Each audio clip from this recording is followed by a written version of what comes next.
여러분 안녕하세요. 윈도우에서 제공하는 기본 기능들로도 할 수 없는 편리한 기능을 이용하기 위해서는 따로 유틸리티를 설치해서 활용할 수 있는데요. 지금부터 이런 유틸리티 중 가장 많이 쓰이고 있는 스마트폰 어플을 PC에 설치해서 사용할 수 있도록 해주는 유틸리티, 캡처 유틸리티, 그리고 HEVC 코덱에 대해서 알아보도록 하겠습니다. 첫 번째로 스마트폰의 앱을 PC에 설치해서 사용할 수 있게 연결해주는 프로그램인 블루스택스라는 유틸리티부터 알아보도록 하겠습니다. 블루스택을 다운받기 위해서 bluestacks.com으로 들어옵니다. 이 bluestacks.com에 들어오시면 한글 사이트로 자동 연결이 되게 됩니다. 혹시나 한글 사이트가 연결이 안 되실 때는 여기 있는 언어 선택하는 곳에서 한국어로 선택을 해주시면 되겠어요. 자, 여기서 다운로드가 두 가지가 있죠. 자, 그 밑에 보시면 모든 버전 보기라고 있습니다. 자, 여길 들어갑니다. 자, 여기 들어오셔서 아래쪽으로 이렇게 내리시면 여기에 블루스택 다운로드라고 나오죠. 자, 여기서 다운로드 해주시면 되는 거예요. 자, 그러면 블루스택스 인스톨러라고 나오죠. 자, 이걸로 그대로 설치해 주시면 되겠습니다. 자, 폴더 열기에서 바탕화면으로 꺼내 놓을게요. 자, 다운받은 거 꺼내놨죠. 자, 더블 클릭해서 실행합니다. 자, 그러면 지금 설치하기 나오죠. 자, 이 버튼 눌러서 설치하는데 여기 있는 동의 소프트웨어 라이센스는 체크해 주셔야 되겠어요. 지금 설치하기 합니다. 자, 그러면 다운로드가 되게 되고요. 자, 모든 다운로드가 다 완료되게 되면 이렇게 블루스택스 X라고 나오게 돼요. 자, 그 다음엔 설치를 하게 됩니다. 자, 혹시 설치가 중간에 안 되거나 하실 경우에는 백신 프로그램을 잠시 중단을 해 주셔야 돼요. 자, 설치가 다 끝나면 시작하는 중이라고 나오죠. 자, 여기서 잠시 기다립니다. 자, 성능 경고라고 나오는데요. PC에서 한 개의 CPU 코어를 사용하도록 제한되어 있다고 하죠. 자, 이 문제 해결 방법이 FAQ에 있다고 합니다. FAQ에 들어오시면 윈도우 10의 가상화를 활성화하는 방법에 대한 설명이 나오는데요. 이 가상화 활성화를 하게 되면 코어 수를 하나만 쓸 수 있는 게 아니고 여러 개의 코어를 동시에 쓸 수 있기 때문에 속도가 블루스택에서 얘기하기로는 5배 정도까지 빨라져서 훨씬 더 쾌적하게 이용할 수 있다고 하지만 바이오스에 들어가서 가상화를 켜줘야 합니다. 그런데 이 컴퓨터에 따라서 가상화가 되는 컴퓨터가 있고 안 되는 컴퓨터가 있죠. 자, 그리고 가상화 설정을 위해서 바이오스에 진입하셔서 다른 걸 건드리시면 또 문제가 될 수도 있고 하기 때문에 그냥 안전하게 기본 기능으로만 쓰시는 걸 권합니다. 컴퓨터를 많이 써보시고 잘 이용을 하시는 분들은 바이오스도 많이 건드리시기 때문에 상관이 없지만 컴퓨터에 많이 익숙하지 않으신 분들은 이 가상화를 켜지 마시고요. 그냥 코어 하나만 쓰셔도 쓰시는 데는 별다른 지장이 없습니다. 물론 복잡한 게임이라든지 이런 것들을 하게 되면 문제가 될 수도 있는데 그 외에 일반적인 앱 사용에서는 이 코어 하나로 쓰셔도 별로 문제가 안 되니까 그대로 이용을 하시면 되겠어요. 처음 실행할 때 속도가 약간 느리지만 실행이 된 다음부터는 그렇게 큰 문제 없이 활용을 할 수가 있습니다. 자, 그러면 이 블루스택스 화면이 나오게 되고요. 이제 구글 플레이스토어에서 다운을 받아서 그대로 이용을 하시면 되는 거예요. 자, 플레이스토어 들어가 볼게요. 플레이스토어 들어오시면 앱 업데이트를 하게 될 거예요. 앱 업데이트를 전부 하게 되면 로그인을 해주셔야 되겠습니다. 자, 구글 플레이스토어에서 로그인을 해서 다운을 받아야 하는 이유는 이 블루스택스라는 게 일종의 스마트폰처럼 인식을 하게 되는 거예요. 그래서 여러분 스마트폰에서 구글 플레이스토어에 로그인 하듯이 여기서도 로그인을 해 주셔야겠죠. 자, 업데이트 다 끝났어요. 자, 로그인 합니다. 자, 여러분 구글 계정 있죠? 그걸로 그대로 로그인을 해 주시면 돼요. 다음 합니다. 자, 저는 2단계 인증을 설정을 해놨기 때문에 2단계 인증이 날라올 거예요. 자, 2단계 인증 확인하면 자, 이렇게 나오죠? 동의합니다. 자, 그 다음 구글 서비스에 대해서 동의하는 약관 나오죠? 자, 이게 지금 새로운 휴대폰으로 인식이 되기 때문에 그래요. 자, 혹시 여기 있는 내용을 구글 드라이브에 백업을 하실 경우에는 체크하시고요. 필요 없으면 끄고 이용하셔도 상관이 없습니다. 동의하겠습니다. 자, 그럼 구글 플레이 스토어가 그대로 나오죠. 여기서 게임, 앱, 영화, 도서 이거 전부 이용을 할 수가 있어요. 자, 앱으로 한번 들어가 볼까요? 자, 그러면 팩스를 스마트폰에서 보낼 수 있는 모바일 팩스라는 앱을 한번 다운을 받아보도록 하겠습니다. 자, 모바일 팩스 있네요. 설치해 볼게요. 자, 다 설치됐죠? 열기 하겠습니다. 다시 보지 않기 하고요. 자, 어때요? 그대로 적용되죠? 자, 여러분들이 스마트폰에서 쓰는 것들 여기서 그대로 이용을 할 수가 있습니다. 똑같이 활용을 할 수 있어요. 그 대신 스마트폰에서 이용을 하실 때는 스마트폰에 있는 사진을 전송을 하게 되지만 여기서는 어때요? 여기서는 PC에 있는 사진을 전송하게 되겠죠. 자, 사진 문서 첨부합니다. 여기서 갤러리로 한번 들어가 볼게요. 자, 지금 갤러리가 스마트폰에만 있고 PC에는 갤러리라는 게 없죠. 자, 그러니까 갤러리에 가도 아무것도 볼 수는 없어요. 자, 그러면 자, 보낼 사진을 하나 선택을 할게요. 자, 보낼 사진을 클릭 드래그해서 이 위에 얹습니다. 자, 그 다음에 갤러리로 들어가 보세요. 어때요? 지금 금방 얹은 사진이 여기 나오죠? 자, 선택을 합니다. 자, 더블 클릭을 하시게 되면 이렇게 사진을 들고 오게 되죠. 자, 똑같은 방식이에요. 자, 체크합니다. 자, 그러면 이렇게 들어오네요. 그죠? 자, 모든 앱들이 전부 비슷비슷한 방식을 이용을 하게 돼요. 사진이나 문서를 여기 있는 블루스택에서 이용을 할 때는 일단 가져다 얹어서 갤러리 상에서 보게끔 한 다음에 이용을 할 수가 있는 거예요. 자, 앱들마다 약간의 차이점은 있을 수 있지만 거의 다 비슷한 방식으로 이용을 하게 됩니다. 자, 이렇게 되면 PC에서 모바일에서 쓰는 앱들을 전부 이용을 할 수가 있는 거죠. 자, 이게 원래는 게임용으로 나온 거지만 게임뿐만이 아니고 이런 여러 가지 어플도 전부 활용을 하실 수가 있습니다. 자, 만약에 이걸 닫았어요. 자, 그 다음 다시 실행을 하실 때는 여기는 블루스택스 5 더블 클릭합니다. 자, 그러면 또 실행이 되죠. 이거는 처음 실행할 때 시간이 좀 걸립니다. 자, 이거는 어쩔 수 없죠. 보통 한 30초에서 1분 정도는 걸려요. 자, 이 부분만 지나면 우리가 일반 스마트폰에서 쓰듯이 아주 간단하게 이용을 할 수 있죠. 자, 그리고 지금 구글 플레이 스토어에서 내려받은 것들은 여기에 전부 나오게 됩니다. 여기서 그대로 이용을 하시면 되겠어요.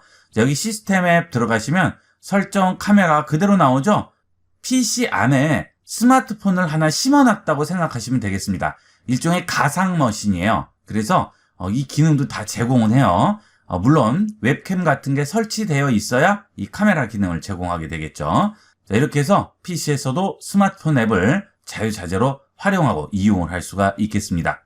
스마트폰에서 쓰기 답답한 앱들은 이런 식으로 이용을 하시면 좀 더 편리하게 이용을 하실 수가 있겠습니다. 자, 그 다음은 스크린샷의 바이블이라고 할 수 있는 픽픽 어플이 되겠습니다. 자, 윈도우에서 기본 제공하는 스크린샷을 많이들 쓰시는데 이 픽픽 쓰시면 더 이상 그걸 쓸 수가 없어요. 너무 편리하기 때문에. 그리고 이 픽픽 어플은 뭐 전 세계적으로 너무 유명하기 때문에 따로 설명드릴 필요도 없을 정도가 되겠어요. pickpick.app/ko 로 들어오시면 되겠습니다. 이 주소들은 전부 설명란에 있다고 말씀드렸죠. 설명란에 있는 주소 참고하도록 하세요. 자, 여기서 일단 한국어로 해서 다운을 받아보도록 할게요. 한국어 설정하시고요. 다운로드 합니다. 자, 그리고 기업, 단체, 개인 모두 무료가 되겠어요. 자, 여기서 다운로드 버튼 누릅니다.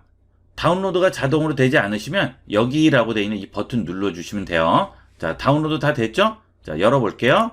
다운로드 폴더 열기 하시면 여기 있죠? 자, 이것도 exe 파일, 바로 실행 파일이 있죠?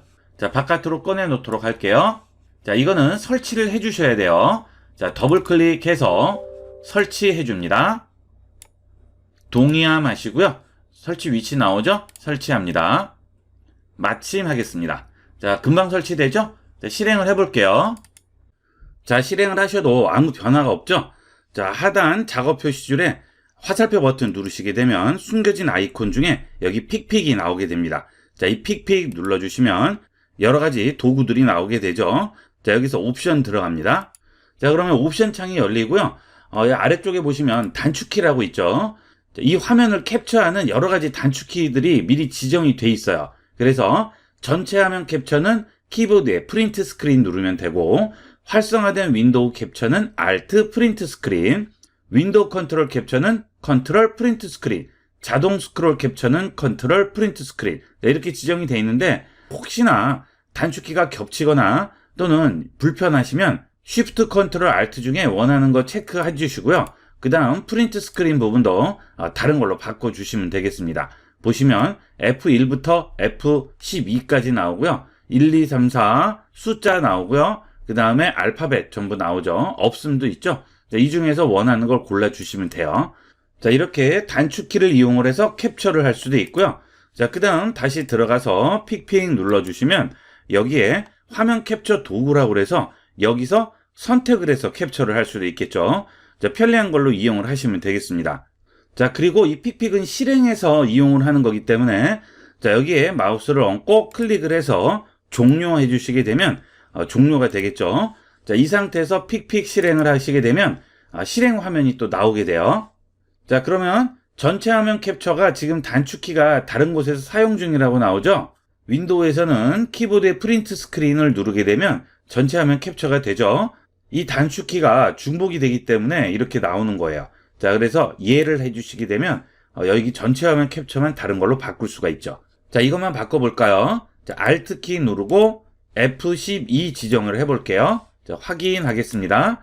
자, 그 다음 픽픽 화면이 나오게 되는데요. 여기도 또 전체 화면 캡처, 활성화된 윈도우 캡처 방법이 여러 가지가 나오죠. 그 다음에 그래픽 도구도 전부 나오게 됩니다. 자, 이것은 픽픽 눌렀을 때 나오는 이거랑 똑같다고 생각하시면 되겠어요. 자, 그 다음 좌측 상단에 있는 화살표 버튼을 누르시면 픽픽에서 캡처한 캡처 화면을 여기서 여러 가지로 편집을 해줄 수가 있습니다. 이런 것들이 굉장히 편리해요. 도장도 찍을 수 있고 텍스트도 넣을 수 있고 그리기도 할 수가 있겠죠. 자, 픽픽 다시 들어가도록 하겠습니다. 자, 화면 캡처 도구 들어가시면 여러 가지가 있죠. 이런 식으로 다양하게 캡처를 하실 수 있고요. 영역 지정도 되고요. 자동 스크롤도 됩니다. 윈도우에서 기본적으로 제공하는 캡처는 스크롤 캡처 같은 건 안 되죠. 이 픽픽은 자동 스크롤 캡처를 이용을 하시게 되면 이 스크롤이 자동으로 내려가면서 내가 원한 구역만 캡처가 되게 됩니다. 굉장히 편리하게 이용할 수가 있어요. 자, 그 다음에 돋보기라든지 눈금자, 십자선, 각도기 이런 것도 전부 이용을 할 수가 있고요. 자, 그 다음 이미지 편집 도구를 한번 보도록 하겠습니다. 자, 이미지 편집 도구 이용하기 위해서 간단하게 활성화된 윈도우를 한번 캡처를 해볼게요. 자, 네이버 지도를 열어서 캡처를 한번 해보도록 하겠습니다. 자, 픽픽 다시 들어가셔서 화면 캡처 도구로 활성화된 윈도우 캡처해 보도록 할게요. Alt 프린트 스크린 눌러서 캡처했습니다. 자, 그러면 이렇게 캡처 화면이 나오게 되죠. 자, 이거 이제 닫을게요. 자, 배율 조절을 해볼게요. 자, 이렇게 조절을 해보시면 지금 캡처한 화면이 나오게 되죠. 자, 여기에서 여러 가지 이용을 할 수가 있어요. 이 도구들을 이용을 하면 다양한 활용이 가능합니다. 자, 일단 우리는 지도만 이용해야 돼요. 자, 그러면 여기 코너에 포인트들이 보이죠? 자, 이 포인트 잡고 이렇게 내려주시면 내가 원하는 구역만 잘라줄 수가 있죠. 자, 그 다음 또 좌측 잡고 필요한 구역만 선택을 이렇게 해줍니다. 자, 여러 가지 도구바라든지 이런 것들을 다 지워버렸죠? 자, 이렇게 하신 다음에 여기에 그리거나 텍스트를 넣거나 스탬프를 찍거나 해줄 수가 있습니다. 자, 이미지의 스탬프 찍기를 보시면 다양하게 나오죠. 자, 이런 것들을 이용을 해서 캡처한 화면에 직접 표시를 해줄 수가 있어요. 자, 예를 들어서 이거를 눌렀어요. 자, 그 다음 여기다 찍으시면 이렇게 들어가죠. 사이즈 조절되고요. 위치 잡아서 놓고요. 자, 그 다음에 이 위치를 여기서 지정을 하게 되면 고칠 수 없어요. 그러니까 하시기 전에 미리 정확하게 위치를 잘 잡으셔야 되겠죠. 자, 예를 들어서 여기에 위치 표시를 하려고 합니다. 자, 그러면 이렇게 놨어요. 그 다음 편집 완료하죠. 네, 그럼 여기에 고정이 되죠. 자, 그 다음 텍스트를 이용을 해서 글씨를 쓸 수도 있습니다. 자, 클릭 드래그 하시게 되면 여기에 텍스트를 입력을 할 수가 있죠. 자, 2022년 3월 5일 미팅이라고 썼습니다. 자, 적용됐죠. 자, 그러면 요거 여기 위치에 그대로 가져다 놓으시면 되고요. 여기 정렬 방식도 이런 식으로 다 바꿔줄 수 있어요. 자, 그 다음에 여기 있는 텍스트 컬러도 지정을 해줄 수가 있겠죠. 자, 편집 완료합니다. 자, 그러면 이제 더 이상은 움직일 수가 없죠. 자, 이게 좀 단점이긴 한데 그래도 이렇게 캡처한 화면에 뭔가 쓰거나 편집을 할 때는 유용하게 쓰일 수가 있습니다. 자, 그 다음에 그리기 하게 되면 브러쉬나 형광펜을 이용을 해서 그려줄 수도 있습니다. 예를 들어 브러쉬다 그러면 이런 식으로 그려줄 수가 있겠죠.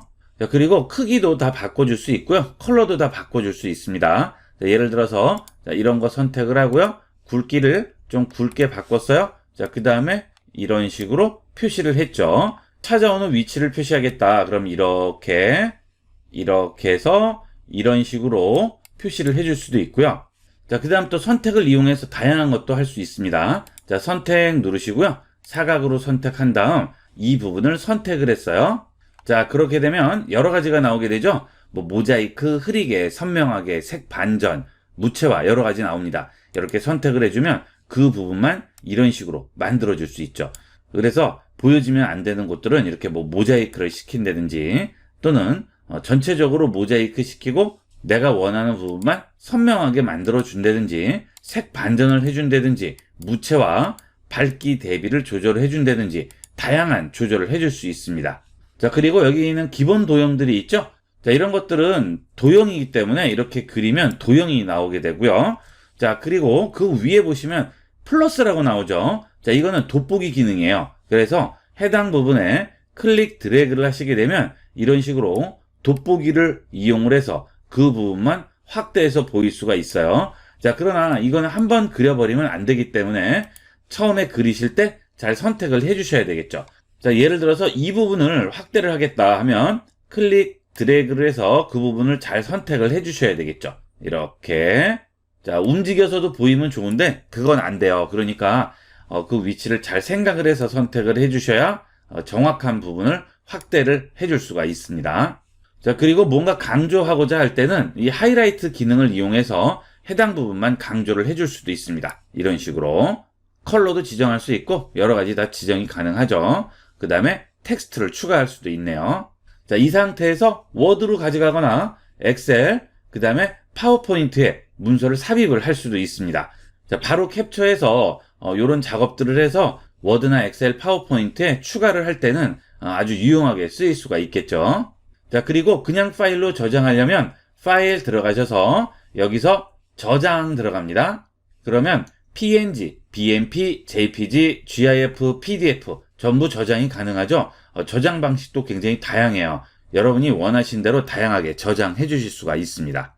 자, 이렇게 해서 화면을 캡처하는 픽픽이라는 어플을 알아봤습니다. 이 픽픽 어플은 캡처 어플로는 세계적으로도 제일 많이 쓰이고 대중적으로 많이 알고 있는 거기 때문에 하나씩은 설치해서 활용하시면 도움이 많이 되실 거예요. 그 다음은 HEVC 코덱이 되겠습니다. 자, 요즘 이 HEVC 코덱을 많이 이용하는데요. 그 이유가 스마트폰을 많이 이용해서 동영상 같은 걸 찍다 보니까 용량이 문제가 되죠. 그래서 화질은 그대로 놔두면서 용량만 줄이는 이런 압축 기술이 되겠어요. 요즘은 이 HEVC 코덱을 많이 활용을 하게 되는데, 자, 문제는 스마트폰에서는 그대로 볼 수가 있지만 그걸 PC에 가져오게 되면 PC에 해당 HEVC 압축 코덱이 설치되어 있어야만 볼 수가 있죠. 자, 가끔 가져와서 보시면 안 보이는 경우가 있을 거예요. 자, 이런 경우라고 할 수 있겠죠. 자, 영상 모양은 보이는데 더블 클릭해서 실행을 하면 자, 이런 식으로 HEVC 코덱이 필요하다고 나옵니다. 자, 나중에 닫기 하면 소리는 나요. 그죠? 하지만 영상이 보이진 않죠. 자, 이거는 스마트폰에서 설정이 돼 있을 경우에 이렇게 보이게 됩니다. 또는 아예 이 코덱으로 만들어진 영상도 있죠. 자, 스마트폰에서 영상을 찍을 때를 한번 보면요. 자, 여기 있는 카메라 버튼 누르시고요. 자, 그 다음에 설정 버튼 누르고 설정으로 들어갑니다. 자, 카메라 설정 보시면 사진도 있고 뭐 셀피 있고 여러 가지가 있는데 동영상 부분을 보세요. 자, 그러면 여기에 파일 크기 줄이기라고 나오죠. 자, 어떤 분들은 고급 녹화 옵션이라고 있을 거예요. 자, 그 안에 들어가시면 또 똑같이 나옵니다. 이 파일 크기 줄이기에서 HEVC 형식으로 저장을 하게 되면 품질은 그대로 유지하면서 용량은 많이 줄이게 되죠. 그래서 스마트폰 저장 공간을 절약을 하게 되는데 문제는 그렇게 저장을 한 것을 PC로 가져오면 볼 수가 없다는 문제가 있고요. 스마트폰에서 그 코덱을 바꿔줘야 되는데 PC에서 바꾸려면 일단 보여야 바꾸니까 그게 안 되죠. 스마트폰 용량이 좀 부족하신 분들은 이 HEVC 형식을 체크해서 이렇게 놓고 이용을 하시고요. 자, 그러면 PC에서 이미 찍혀진 HEVC 형식으로 된 파일을 보려면 어떻게 해야 될까요? MS 스토어, 마이크로소프트 스토어로 들어갑니다. 자, 여기서 HEVC 비디오 익스텐션이라고 있죠? 여기 들어가세요. 자, 그러면 HEVC 비디오 익스텐션이라고 나오죠. 자, 이거는 유료가 되겠습니다. 무료가 예전에 구석에 하나 숨어 있긴 했었는데 그걸 없애버렸어요. 그래서 어쩔 수 없이 이 HEVC 형식 비디오를 보시려면 이 코덱을 1,200원 주고 설치를 하실 수밖에 없습니다. 자, 혹시나 중요한 영상인데 PC에서 볼 수가 없다거나 사운드만 나온다거나 HEVC 코덱이 필요하다거나 할 때는 이렇게 마이크로소프트 스토어에 들어오셔서 코덱을 다운을 받으셔야 됩니다. 저 같은 경우에는 이렇게 스마트폰으로 찍어서 편집도 하고 강의도 제작하고 하기 때문에 저는 하나를 구입을 했어요. 여러분도 필요하신 분들은 구입을 해서 설치해 놓으시면 영구히 소유권이 인정되기 때문에 한번 사놓으시면 평생 이용을 하실 수가 있겠죠. 자, PC에서 스마트폰에서 가져온 영상 같은 것들이 잘 안 보이실 경우에는 여기 한번 꼭 체크를 해보도록 하세요. 자, 이렇게 해서 중요한 어플들은 아니지만 쓰면 편리한 윈도우 활용을 도와주는 3가지 어플들을 알아봤습니다. 자, 이 어플들은 자주 쓰이는 건 아니지만 없으면 아쉬운 그런 어플들이 되겠어요. 잘 기억해 놓으셨다가 많이 활용을 해보도록 하세요. 자, 이번 시간은 여기까지 하도록 하겠습니다. 감사합니다.